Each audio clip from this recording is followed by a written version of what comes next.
Shalom saudara yang dikasihi Tuhan Yesus Kristus, selamat pagi, salam sejahtera buat saudara semua dimanapun saudara berada. Damai dan sukacita oleh Roh Kudus melimpah senantiasa dalam hati dan kehidupan saudara semua.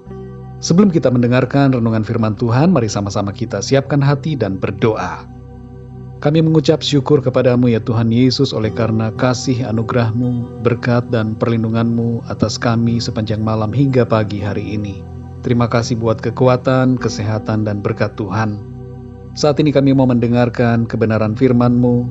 Jamahlah hati kami, supaya kami dapat mengerti akan kehendak-Mu. Terima kasih ya Tuhan. Dalam nama Tuhan Yesus kami berdoa. Haleluya. Amin. Saudara yang dikasihi Tuhan, ayat renungan kita pada saat ini terdapat di dalam Injil Matius 5 ayat yang ke-44. Tertulis demikian. Tetapi aku berkata kepadamu, kasihilah musuhmu, dan berdoalah bagi mereka yang menganiaya kamu. Saudara yang dikasihi Tuhan, teladan kita dalam berdoa adalah Tuhan Yesus. Tuhan mengajarkan sebuah doa yang kita kenal dengan doa Bapa Kami, yang di dalamnya berisi permintaan yang baik bagi diri kita sendiri dan juga orang lain, dan agar kehendak Bapa yang terjadi dalam hidup kita. Dalam ayat ini juga Tuhan Yesus mengajarkan tentang berdoa bagi orang-orang yang memusuhi kita, bahkan yang menganiaya kita. Apa isi doanya? Tentu isi doa yang dimaksudkan di sini adalah permohonan yang baik untuk mereka. Walaupun hal ini terasa sulit, saudara, tapi itulah yang Tuhan kehendaki, yang harus kita lakukan. Kalau ada orang yang membuat kita rugi misalnya, ampunilah dan doakan orang itu, supaya hidupnya diberkati Tuhan. Jangan meminta kutuk bagi orang lain dalam doa-doa kita. Kita hendaknya tidak mendoakan yang buruk bagi sesama, meskipun ia memusuhi kita. Di atas kayu salib, Tuhan Yesus berdoa kepada Bapa, yang tertulis dalam Lukas 23 ayat 34. Ya Bapa, ampunilah mereka, sebab mereka tidak tahu apa yang mereka perbuat. Dalam posisi dianiaya, Tuhan membuktikan bahwa ia pun konsisten dengan firman-Nya sendiri. Ia berdoa untuk kebaikan, bukan untuk keburukan orang-orang yang menganiayanya. Saudara yang dikasihi Tuhan, mungkin kita tidak pernah berdoa secara khusus untuk keburukan orang lain, sehingga kita merasa bahwa kita tidak mendoakan hal yang buruk buat orang lain. Tapi bagaimana dengan ucapan-ucapan kita? Apakah ada ucapan kita yang isinya mengutuki atau mengharapkan hal yang buruk terjadi kepada orang lain? Kita perlu sadari bahwa setiap ucapan kita adalah doa. Jadi saudara, kalau kita mungkin disakiti, difitnah, dilanggar haknya, diperlakukan tidak adil oleh orang lain, ucapkanlah yang baik untuk mereka. Doakan, minta kebaikan Tuhan atas mereka.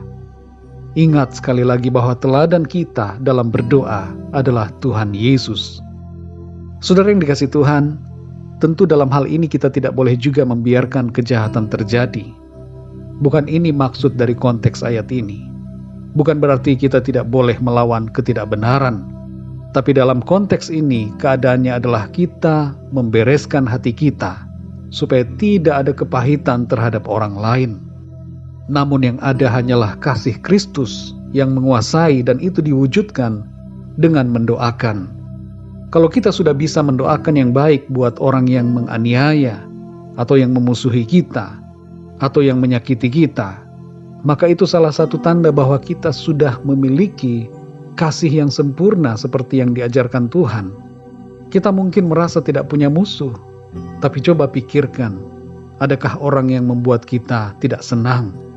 Mungkin itu mertua, menantu, saudara kandung, saudara sepupu, teman-teman di sekolah, teman di kantor, dan sebagainya. Kasihilah mereka dan doakan yang baik atas mereka. Inilah kehendak Tuhan, saudara.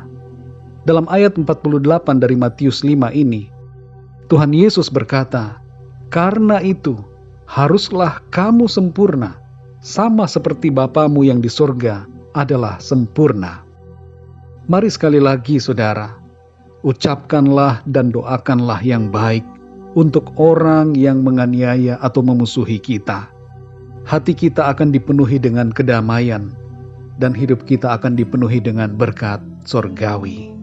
Mari kita berdoa, saudara. Bapa kami yang di sorga, Bapa, di dalam nama Tuhan Yesus Kristus, kami mengucap syukur untuk firman-Mu Tuhan, yang mengajarkan kepada kami untuk kami mengasihi dan mendoakan orang-orang yang memusuhi kami. Tolong kami Tuhan, supaya kami menyadari, mungkin ada orang-orang yang selama ini kami tidak senang, dan ucapan-ucapan kami berisi kutukan, harapan yang buruk atas orang itu. Bahkan mungkin ada di antara kami yang berdoa untuk keburukan atas orang lain. Ampunilah kami ya Tuhan. Tolong kami, bersihkan hati kami, sucikan hati kami, dan isilah hati kami penuhi dengan kasih-Mu, supaya kami mampu untuk mengasihi, mengampuni, dan mendoakan mereka yang memusuhi dan menganiaya kami. Kami mohon berkat-Mu Tuhan atas setiap orang yang memusuhi kami, yang menyakiti kami. Kami berdoa agar Tuhan melimpahkan kebaikan-Mu, melimpahkan berkat-Mu atas setiap mereka. Terima kasih ya Tuhan. Kami bersyukur karena firman-Mu menjamah hati kami dan mengubahkan kami menjadi pribadi yang sempurna sesuai dengan yang Tuhan inginkan. Tolong kami terus ya Roh Kudus, pimpin kami supaya kehidupan kami senantiasa seturut dengan kehendak Tuhan. Di sepanjang hari ini kami mohon pimpinan-Mu dalam segala aktivitas kami ya Tuhan. Berkatilah kami, sertai kami, biarlah segala sesuatu yang kami kerjakan pada hari ini menyenangkan hati-Mu. Kami berdoa untuk yang sakit, jamahlah ya Tuhan dan sembuhkan mereka. Berikan kekuatan dan kesembuhan yang sempurna. Dan bagi yang sedang mengalami masalah, persoalan-persoalan kehidupan, masalah rumah tangga, pekerjaan, masalah keuangan, jodoh, pasangan hidup, dan berbagai masalah lainnya, kami berdoa agar Tuhan, Engkau memberikan pertolongan-Mu. Bukakanlah jalan bagi setiap mereka. Mampukan mereka untuk melewati semuanya dengan pertolongan Tuhan. Terima kasih ya Tuhan. Kami menyerahkan segala sesuatunya ke dalam tangan kasih-Mu. Kami percaya berkat dan damai sejahtera, kasih karunia-Mu selalu melimpah dalam hidup kami. Terpujilah nama-Mu ya Bapa. Dalam nama Tuhan Yesus Kristus, Tuhan dan Juru Selamat kami berdoa dan mengucap syukur. Haleluya. Amin. Puji Tuhan, saudara yang dikasihi Tuhan, saya percaya firman Tuhan menjadi berkat dan kekuatan buat saudara semua. Dan Roh Kudus akan menolong saudara untuk lebih lagi memahami kebenaran firman Tuhan. Tuhan Yesus memberkati saudara semua. Sampai jumpa dalam renungan yang berikutnya. Haleluya.